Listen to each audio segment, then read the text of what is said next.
Good afternoon, everyone. This is Power DC. Welcome to all of you in my channel Deepa's Education Adda.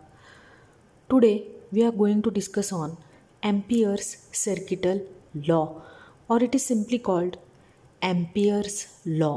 असं नाही की ampere circuital law असंच म्हटलं पाहिजे. एक कंडक्टर आहे, करंट कॅरी करून घेऊन जातोय, म्हणजे एक सर्किट आहे आणि सर्किटशी संबंधित दिलेला लॉ आहे म्हणून ampere circuital law.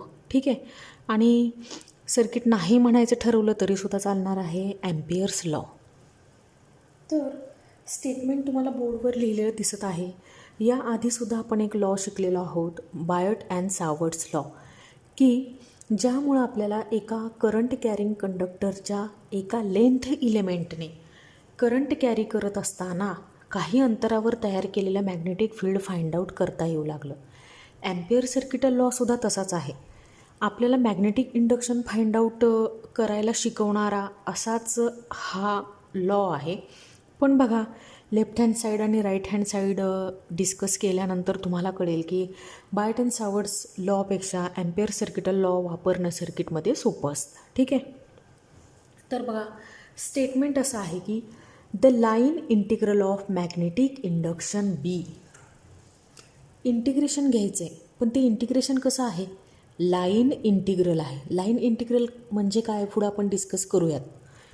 The line integral of कोणाचं घ्यायचं आहे हे लाईन इंटिग्रल? तर मॅग्नेटिक इंडक्शनचं. मॅग्नेटिक फील्डची स्ट्रेंथ आहे, ताकद आहे, मॅग्निट्यूड आहे, व्हॅल्यू आहे, की ज्याला व्हेक्टर फॉर्ममध्ये लिहित असताना आपण मॅग्नेटिक इंडक्शन असं लिहितो. आठवतं ना तुम्हाला? बरं, कुठं घेतलं हे magnetic induction?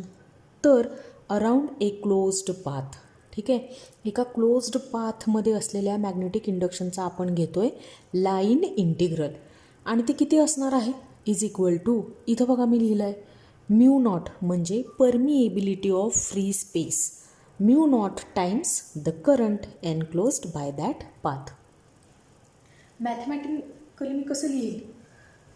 Line integral D L integral over एक क्लोज्ड पाथ, म्हणून मी इंटिग्रेशनवरती एक सर्कल ड्रॉ केलं आहे, असा एक सिम्बॉल ड्रॉ केला आहे. B bar dot D L bar, length element D L आणि मॅग्नेटिक इंडक्शनचा इथं तुम्हाला काय दिसतोय? डॉट प्रॉडक्ट घेतलेला दिसतोय. आणि तो डॉट प्रॉडक्ट किती असणार आहे? राईट हँड साईडला बघा, तो dot product mu naught into I इतका असणार आहे, म्हणजे permeability of free space times current इतका असणार आहे. हळूहळू कळेल तुम्हाला की ॲम्पियर सर्किटल लॉमध्ये नेमकं सांगितलं आहे का. बघा, एक स्ट्रेट करंट कॅरिंग कंडक्टर आहे, करंट कॅरी करतो आय इतक्या मॅग्निट्यूडचा करंट कॅरी करणारा एक स्ट्रेट कंडक्टर आहे, carrying A current in upward direction. मग आता काय होईल? तर हा करंट कॅरी करणारा कंडक्टर सराउंडिंग स्पेसला मॅग्नेटिक फील्ड तयार करेल. हे बघा, याने त्याच्या सराउंडिंग स्पेसला तयार केलेले हे मॅग्नेटिक फील्ड. ठीक आहे. सर्कल आपण कन्सिडर केलेलं आहे, कारण मायकल फॅरेडेने सांगितलेलं आहे. मायकल फॅरेडेच्या एक्सपेरिमेंटच्या अकॉर्डिंगली आपल्याला कळतं की एका स्ट्रेट करंट कॅरिंग कंडक्टरने तयार केलेलं मॅग्नेटिक फील्ड हे कसं आहे? सर्क्युलर इन नेचर आहे. ते असं असणार आहे, सर्क्युलर. ठीक आहे. तर बघा, आता हा करंट कॅरी करून घेत जात असताना अपवर्ड डिरेक्शनने त्याने जे सराउंडिंग स्पेसला मॅग्नेटिक फील्ड तयार केलं ते इथंसुद्धा केलं आहे, इथंसुद्धा केलं आहे, इथंसुद्धा केलं, इथं इथं इथं इथं पूर्ण हा जो क्लोज्ड पाथ आहे तिथं सगळीकडं ह्या करंट कॅरिंग कंडक्टरने काय तयार केलं? मॅग्नेटिक फील्ड तयार केलं.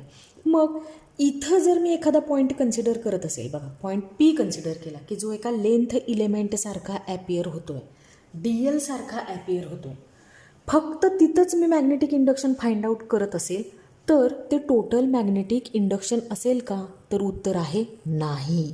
कळतंय का? कारण ह्या स्ट्रेट करंट कॅरिंग कंडक्टरने फक्त ह्या एका पॉईंटला, फक्त ह्या लेंथ इलेमेंटला मॅग्नेटिक इंडक्शन नाही तयार केलं, तर या अखंड क्लोज्ड पाथमध्ये त्याने मॅग्नेटिक इंडक्शन तयार केलं. म्हणजे तुम्ही इथं पॉईंट घ्या, इथं घ्या, इथं घ्या, इथं इथं इथं इथं इथं इथं सगळीकडं प्रत्येक एका पॉईंटला हा करंट कॅरी करणारा कंडक्टर काय करत आहे? मॅग्नेटिक फील्ड तयार करत आहे. मग आपल्याला काय करावं लागणार आहे? तर या क्लोज्ड पाथचे लाईन, जो लेंथ इलेमेंट आहे, ही जी क्लोज्ड लाईन दिसते तुम्हाला, की ज्या लाईनने आपण मॅग्नेटिक इंडक्शन रिप्रेझेंट करतो आहे, त्या लाईनचे छोटे छोटे पार्ट कन्सिडर करायचे की जे का पॉईंटसारखे ॲपियर होतात आहे, की ज्याला आपण लेंथ इलेमेंट असं म्हणतो आहे. आणि त्या लेंथ इलेमेंटपाशी बघायचं की मॅग्नेटिक इंडक्शनची व्हॅल्यू किती आहे आणि ती व्हॅल्यू मग इंटिग्रेट करायची की ज्यामुळं मला काय मिळेल तर या करंट कॅरी करणाऱ्या कंडक्टरने सराउंडिंग स्पेसला तयार केलेलं टोटल मॅग्नेटिक इंडक्शन. कळतंय का? सपोज हा तो करंट कॅरिंग कंडक्टर आहे, करंट कॅरी करतो आहे अपवर्ड डिरेक्शनने किंवा डाऊनवर्ड डिरेक्शनने. सराउंडिंग स्पेसला तयार होणाऱ्या मॅग्नेटिक फील्डच्या मॅग्नेट्यूडवर काही इफेक्ट होणार नाही, पण त्या मॅग्नेटिक फील्डच्या डिरेक्शनवरती मात्र काय होईल, इफेक्ट होईल. तर आपण जो करंट कॅरिंग कंडक्टर कन्सिडर केला आहे तो अपवर्ड डायरेक्शनने करंट कॅरी करतो आहे. बघा माझा अंगठा बघा वरच्या बाजूला, म्हणजे मॅग्नेटिक फील्ड हे कसं तयार होणार आहे तर असं तयार होणार. बरं, हे तयार झालेलं मॅग्नेटिक फील्ड कसं आहे तर मी म्हणते हे असे, ठीक आहे. म्हणजे ह्या कंडक्टरच्या आजूबाजूला असं सर्क्युलर फॉर्ममध्ये ते तयार झालेलं आहे. मग आता प्रत्येक एका पॉईंटला ते मॅग्नेटिक फील्ड तयार करतं आहे. म्हणजे इथंसुद्धा मॅग्नेटिक फील्ड तयार झालेलं आहे, इथंसुद्धा तयार झालेलं आहे, इथंसुद्धा. म्हणजे आपल्याला ह्या करंट कॅरिंग कंडक्टरमुळं तयार झालेल्या ह्या मॅग्नेटिक फील्डला काय करावं लागणार आहे, ॲड करावं लागणार आहे. त्यावेळेस मला मिळेल त्या करंट कॅरिंग कंडक्टरने तयार केलेलं टोटल मॅग्नेटिक इंडक्शन. ठीक आहे. आपण एका साईडने पाहत असतो ना, त्यामुळे ती कॉईल आपल्याला अशी इलिप्टिकल दिसते बघा अशी, ठीक आहे. आणि ज्यावेळेस आपण वरून पाहतो त्यावेळेस मात्र ती कॉईल कशी दिसते तर सर्क्युलर दिसते. मग इथं जे मॅग्नेटिक फील्ड तयार झालेलं आहे ते मी कसं म्हणते तर सर्क्युलर इन शेप आहे असं म्हणते. आणि हा आहे करंट कॅरी करणारा कंडक्टर की ज्याने ते मॅग्नेटिक फील्ड क्रिएट केलं आहे.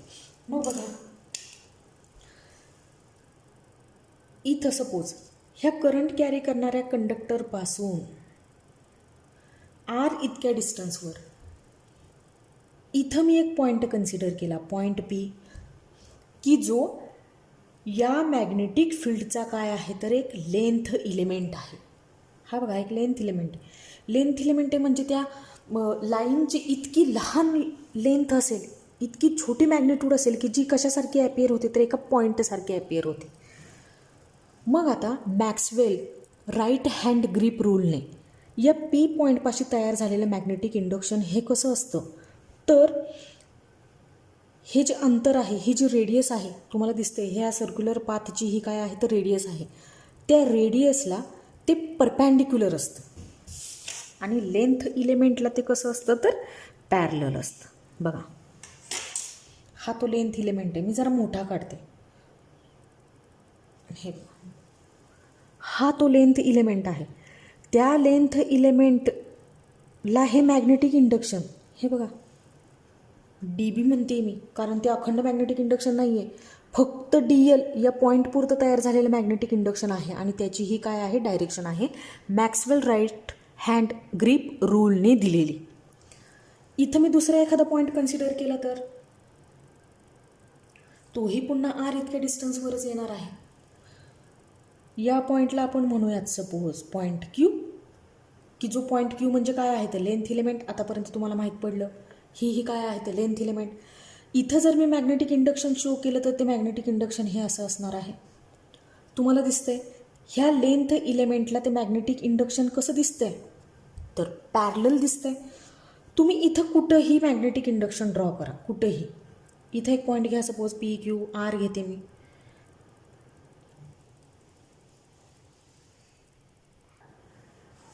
इलेक्ट्रिसिटी गेली होती, आले मी पुन्हा. बघा ह्या सेंटरपासून, सेंटरला आपण काहीतरी नाव देऊयात, पॉईंट ओ म्हणूयात, की हे जे मॅग्नेटिक फील्ड तयार झालं, हा जो सर्क्युलर पाथ आहे त्याचा हा काय आहे सेंटर आहे. ठीक आहे. तर तो सेंटर आपण ह्या करंट कॅरिंग कंडक्टरवरती कुठेतरी कन्सिडर केला, ओ दिसतं का तुम्हाला. मग त्या ओपासून आर इतक्या डिस्टन्सवरती आपण एक पॉईंट घेऊयात, मी म्हटलं होतं की आर. आता ह्या आरपाशी तयार झालेलं मॅग्नेटिक इंडक्शन हे असं की जे त्या लेंथ इलेमेंटला तुम्हाला कसं दिसतंय तर पॅरलल दिसते. बघा प्रत्येक ठिकाणी लेंथ इलेमेंट असा आहे, हा झाला लेंथ इलेमेंट, आणि लेंथ इलेमेंटच्या समोरच मॅग्नेटिक इंडक्शन. म्हणजे दोघांमधला अँगल किती झाला तर 0 डिग्री झाला. का तर हे लेंथ इलेमेंट आणि मॅग्नेटिक इंडक्शन एकमेकांना कसे दिसत आहेत तर पॅरलल दिसत आहेत आणि प्रत्येक वेळेस हे मॅग्नेटिक इंडक्शन या आर बरोबर कसं आहे तर परपॅन्डिक्युलर आहे. ठीक आहे, लक्षात ठेवायचं. म्हणजे मॅग्नेटिक इंडक्शन या लेंथ इलेमेंटला कसं असेल तर टॅन्जन्शियल असेल, तिथे सर्कलची स्पर्शिका असल्यासारखं ॲपियर होणार आहे. कशाने तर मॅक्सवेल राईट हँड ग्रिप रूलने. तर हे तुम्हाला कळलं. आता बघा मी काय बोलते की कंडक्टरच्या या एंडपासून कंडक्टरच्या या एंडपर्यंत फ्लो होणारा करंट कॉन्स्टंट मॅग्निट्यूडचा आहे. म्हणजे त्याने आजूबाजूला तयार केलेलं मॅग्नेटिक फील्ड हे कसं असणार आहे तर कॉन्स्टंट मॅग्निट्यूडचं असणार आहे. का तर मॅग्नेटिक फील्डला कोण तयार करतो तो करंट कॅरिंग कंडक्टर तयार करतो. जी गोष्ट स्वतःच कॉन्स्टंट असेल ती ज्या गोष्टीला तयार करेल तिलासुद्धा कशी तयार करेल तर कॉन्स्टंट मॅग्निट्यूडची तयार करेल. बरोबर आहे ना. आणि शिवाय आपण जे पॉईंट कन्सिडर केले पी क्यू आर ते प्रत्येक वेळेस कुठं होते तर ह्या क्लोज्ड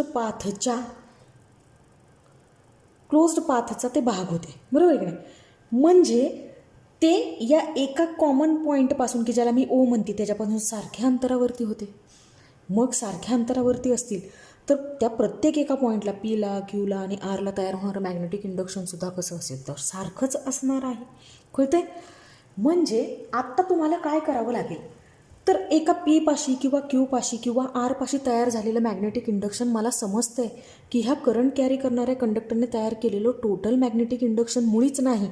म्हणजे मला ह्या सगळ्या लेंथ इलेमेंटची काय करावी लागणार आहे तर ॲडिशन करावी लागणार आहेत. मला ते लेंथ इलेमेंट इंटिग्रेट करावे लागणार आहेत. मग बघा मी लेंथ इलेमेंटचं DLचं काय घेते तर इंटिग्रेशन घेते. इंटिग्रेशन सपोज मी ह्या पी पॉईंटपासून घ्यायला सुरुवात केली तर मला पुन्हा कुठं यायचं आहे तर ह्या पी पॉईंटपाशीच यायचं आहे. ठीक आहे. म्हणजे एका क्लोज्ड पाथमध्ये असलेले पीपासून हा क्लोज्ड पाथ पुन्हा पीपर्यंत असलेले हे लाईन इलेमेंट मी काय करते तर ॲड करते, इंटिग्रेट करते. बरं तुम्ही हे लेंथ इलेमेंट इंटिग्रेट करता म्हणजे काय करायचं आहे तुम्हाला तर त्या लेंथ इलेमेंटपाशी तयार झालेलं मॅग्नेटिक इंडक्शन तुम्हाला काय करायचं आहे ॲड करायचं आहे. कळतंय का. मग इथं मी काय करेल तर मॅग्नेटिक इंडक्शनचा आणि ह्या लेंथ इलेमेंटचा काय घेईल डॉट प्रोडक्ट घेईल. येतं आहे का लक्षात तुमच्या. म्हणून ज्यावेळेस मी लेंथ इलेमेंटचं काय करते तर इंटिग्रेशन घेते. कसं पीपासून पीपर्यंत म्हणून मी त्याला म्हणते ओव्हर ए क्लोज्ड पाथ. आणि हे लेंथ इलेमेंट ॲड करून मी कुणाला ॲड करते तर मॅग्नेटिक इंडक्शनला. म्हणून आपण म्हणतोय की हे काय आहे लाईन इंटिग्रल आहे. DLला ॲड करणं आहे. बरं लाईन इंटिग्रल कोणाचं मॅग्नेटिक इंडक्शनचं आहे. ठीक आहे. बरं हे मॅग्नेटिक इंडक्शन कुठं आहे अराउंड ए क्लोज्ड पाथ. हे अराउंड ए क्लोज्ड पाथ एका क्लोज्ड पाथमध्ये हे मॅग्नेटिक इंडक्शन एक्झिस्ट करते. बरोबर आहे ना. हॉरिझॉन्टल प्लेनमध्ये हे एक्झिस्ट करते. बघा मी तुम्हाला दाखवू का की एक सपोज पेज असेल किंवा माझा हातच घ्या. हे बघा इथं मी सपोज सर्कल ड्रॉ केलं. हो की नाही. हे सर्कल असं आहे म्हणजे कसं आहे तर हॉरिझॉन्टल प्लेनमध्ये आहे. ह्याला जर मी उभं केलं तर ते कसं असेल व्हर्टिकल प्लेनमध्ये असेल.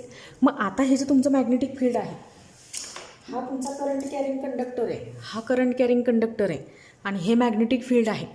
मग हे मॅग्नेटिक फील्ड कसं आहे ह्या कंडक्टरला तर हॉरिझॉन्टल प्लेनमध्ये आहे.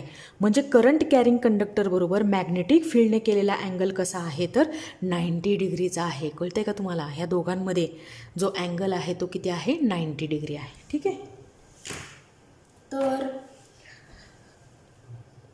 कंडक्टर ठेवला गेला आहे कुठं तर फ्री स्पेसमध्ये. कंडक्टरच्या आजूबाजूला काय आहे फ्री स्पेस आहे. म्हणून आपण म्हणतोय की हा जो काही मी डॉट प्रोडक्ट घेतलेला आहे कसा अराउंड ए क्लोज्ड पाथ. कळते का. पीपासून इथंपर्यंत घेतलं आणि मी सोडून दिलं बाकीचं क्लोज्ड पाथ असं नाही केलेलं मी. पीपासून मी पीपर्यंत काय करत येणार आहे लेंथ इलेमेंटची ॲडिशन करत येणार आहे. आणि म्हणून आपण म्हणतोय की हे जे लाईन इंटिग्रल आहे मॅग्नेटिक इंडक्शनचं आहे आणि कसं आहे तर ओव्हर ए क्लोज्ड पाथ आहे. आणि ही जी काही साईड आहे ही जी काही लेफ्ट हँड साईड आहे ती कशासारखी असणार आहे तर μ0 times the current enclose by that path. म्हणजे permeability of free space. Permeability of free space कंडक्टरच्या आजूबाजूला जे माध्यम आहे ते आहे फ्री स्पेस, म्हणून मी इथं म्यू नॉट लिहिला. जर एखादं माध्यम असतं तर त्या माध्यमासाठी मी नुसता काय लिहिला असता तर परमेएबिलिटी ऑफ दॅट मीडियम म्हणजे म्यू लिहिला असता, म्यू इंटू आय. ठीक आहे. तर मला असं वाटतं की ॲम्पियर सर्किटल लॉ तुमच्या लक्षात आला असेल की तयार होणारं मॅग्नेटिक इंडक्शन रेडियसला कसं तयार होतं, परपॅन्डिक्युलर असं तयार होतं आणि लेंथ बरोबर त्या मॅग्नेटिक इंडक्शनने केलेला अँगल किती असतो तर 0 डिग्री असतो. ठीक आहे. मग आपण काय करूयात, ही लेफ्ट हँड साईड सॉल्व करायला घेऊयात आणि बघूयात की राईट हँड साईड आपल्याला ऑकर करता येते का, आणि जर तसं असेल तर तो काय असेल, ॲम्पियर सर्किटल लॉचा प्रूफ असेल. ठीक आहे. मग बघा, हे जे इंटिग्रेशन आहे आपण ते सॉल्व करूयात. काय आहे हे integration, line integral over a closed path B bar dot D L bar. कळते. मग आता हा डॉट प्रोडक्ट आहे दोन व्हेक्टरचा. जर मला त्याची मॅग्निट्यूड लिहायची असेल तर बघा, line integral over a closed path, पहिल्या व्हेक्टरची मॅग्निट्यूड बी, दुसऱ्या व्हेक्टर की जो लेंथ इलेमेंट आहे त्याची मॅग्निट्यूड काय डी एल, दोघांमधला अँगल काय आहे तर कॉस ऑफ थिटा. का तर आता त्यांच्यामध्ये डॉट प्रोडक्ट आहे. मग मी हे काय लिहिली तर मॅग्निट्यूड फॉर्ममध्ये B D L cos of theta. हे जे इंटिग्रेशन आहे ते मी कसं लिहिलं आहे तर इंटिग्रेशनमधला जो पॅरामीटर आहे इथं होता व्हेक्टर फॉर्ममध्ये आणि इथं काय आहे तर मॅग्निट्यूडच्या फॉर्ममध्ये. ठीक आहे. थिटा हा अँगल आहे कुणामधला, ह्या बीमधला आणि ह्या डी एलमधला, म्हणजे आपल्या डी बीमधला आणि कशामधला तर एलमधला. या पॉईंटला तयार झालेलं मॅग्नेटिक इंडक्शन हे डी बी आणि एलमधला अँगल किती आहे 0 डिग्री. देअरफॉर इंटिग्रेशन आय लिहिते बरं का इथं इंटिग्रेशनसाठी. I equals to line integral over a closed path B D L cos 0, आणि कॉस 0 तुम्हाला माहिती आहे किती येतो 1. देअरफॉर इंटिग्रेशन किती आलं, integration over a closed path B into D L. ठीक आहे. हे बी मॅग्नेटिक इंडक्शन आहे. आपण म्हणतो तुम्ही कितीही पॉईंट घ्या, कितीही लेंथ इलेमेंट घ्या या सर्क्युलर पाथवर, प्रत्येक एका ठिकाणी मॅग्नेटिक इंडक्शन कसं येणार आहे तर कॉन्स्टंट येणार आहे एकसारख्या मॅग्नेट्यूडचं. का तर करंटचे मॅग्नेट्यूड कॉन्स्टंट आहे आणि प्रत्येक एका पॉईंटचं ह्या सेंटरपासूनचं डिस्टन्ससुद्धा कसं आहे तर कॉन्स्टंट आहे. म्हणजे हा बी पॅरामीटर कॉन्स्टंट आहे. कॉन्स्टंट टर्मचं इंटिग्रेशन घेतलं जात नाही, म्हणून ह्या बीला आणायचं इंटिग्रेशनच्या बाहेर. मग काय होईल बरं, integration I equal to be आला इंटिग्रेशनच्या बाहेर आणि आतमध्ये काय राहिलं, line integral over a closed path. कळतंय का. मग आता हे इंटिग्रेशन म्हणजे काय तर हे इंटिग्रेशन आपल्याला सांगतं की तुम्ही काय करा, इंटिग्रेट करा. बरं, कोणाला इंटिग्रेट करायचं तर हे लेंथ इलेमेंट इंटिग्रेट करायचे. म्हणजे हा डी एल ह्या पुढच्या डी एलमध्ये काय करायचा, ॲड करायचा. हे दोन्हीही डी एल ह्या तिसऱ्या डी एलमध्ये ॲड करायचे. हे तिन्ही डी एल ह्या चौथ्या डी एलमध्ये ॲड करायचे. आणि असं कुठंपर्यंत यायचं तर पुन्हा इथंपर्यंत यायचं. ठीक आहे. आणि मग ज्यावेळेस मी असं इंटिग्रेशन करायला लागले त्यावेळेस माझ्या लक्षात आलं की ह्या अनेक लेंथ इलेमेंटने एक पाथ तयार केला आणि तो कसा दिसतोय तर सर्क्युलर दिसतोय. म्हणजे ही जी टोटल लेंथ तयार झाली ती काय आहे तर सर्कम्फरन्स ऑफ सर्कल आहे. म्हणजे डी एलचं इंटिग्रेशन घेतलं तर ह्या इंटिग्रेशनची व्हॅल्यू किती असणार आहे 2 पाय आर इतकी असणार आहे. बरोबर आहे. म्हणजे हे इंटिग्रेशन मी सॉल्व केलं 2 पाय आर इंटू हा बी, इंटिग्रेशनची व्हॅल्यू आली एवढी. आता बघा, एका स्ट्रेट करंट कॅरिंग कंडक्टरने काही अंतरावरती पी हा पॉईंट, एक स्ट्रेट करंट कॅरिंग कंडक्टर आहे आणि त्या करंट कॅरिंग कंडक्टरने पी ह्या पॉईंटपाशी तयार केलेलं मॅग्नेटिक इंडक्शन आपल्याला तर माहीत आहे ती value B equal to mu 0 into I upon 2 pi R. P या पॉईंटपाशी या स्ट्रेट करंट कॅरिंग कंडक्टरने तयार केलेलं मॅग्नेटिक इंडक्शन आपल्याला या फॉर्म्युल्याने फाइंड आउट करता येतं. फॉर्म्युला तर तुम्हाला इंट्रोड्यूस झालेलाच आहे अगोदरपासूनच. मग आता ही व्हॅल्यू इथं सबस्टिट्यूट करते मी. Integration I is equal to mu 0 into I, बीची व्हॅल्यू सबस्टिट्यूट करते बरं का, divide by 2 pi R into हा 2 पाय आर की जी इंटिग्रेशन डी एल आहे 2 पाय आर. काय झालं बघा, 2 पाय आर कॅन्सल आउट झाला आणि ह्या लेफ्ट हँड साईडला असलेल्या इंटिग्रेशनची व्हॅल्यू किती येते तर म्यू नॉट इंटू आय. म्हणजे याचा अर्थ काय झाला की तुम्ही हे सॉल्व केलं तर म्यू नॉट इंटू आय येतं. म्हणजेच लेफ्ट हँड साईड ही कुणासारखी आहे तर राईट हँड साईडसारखी आहे. बरोबर आहे. Left hand side right hand साईडसारखी आहे. म्हणजेच आपण जे म्हणत आहोत ते बरोबर आहे. जर B bar dot D L बारचं इंटिग्रेशन घेतलं ओव्हर ए क्लोज्ड पाथ तर ते येतं म्यू नॉट इंटू आय. म्हणजे ॲम्पियरचा सर्किटल लॉ जो आहे तो अतिशय सोप्या पद्धतीने आपल्याला बघा ना, फक्त एक गुणाकारच करावा लागतोय मला. म्यू नॉटने मी करंटच्या मॅग्निट्यूडला मल्टिप्लाय करेल आणि मला काय मिळेल तर अखंड करंट कॅरिंग कंडक्टरने तयार केलेलं सराउंडिंग स्पेसला तयार केलेलं मॅग्नेटिक फील्ड मिळेल. येतं आहे का लक्षात. म्हणजे अशा पद्धतीने the line integral of magnetic induction B around a closed path हा कोणासारखा असतो is equal to mu naught times the current enclosed by that path. म्हणजे line integral over a closed path B bar dot D L bar is equal to mu naught into I. हा आहे Ampere circuital law. अतिशय simple असा law आहे. एक multiplication करून मला एका स्ट्रेट कंडक्टरने तयार केलेलं total magnetic induction find out करता येतं. बायटन सावर्ट्स लॉपेक्षा अप्लाय करायला सोपं आहे. आणि आज मी तुम्हाला शिकवलेला ॲम्पियर्स लॉ किंवा ॲम्पियर सर्किटल लॉ समजला असेल तुम्हाला अशी अपेक्षा करते आणि इथंच थांबते. पुढच्या लेक्चरमध्ये भेटूयात आपण. तोपर्यंत टेक केअर. बाय.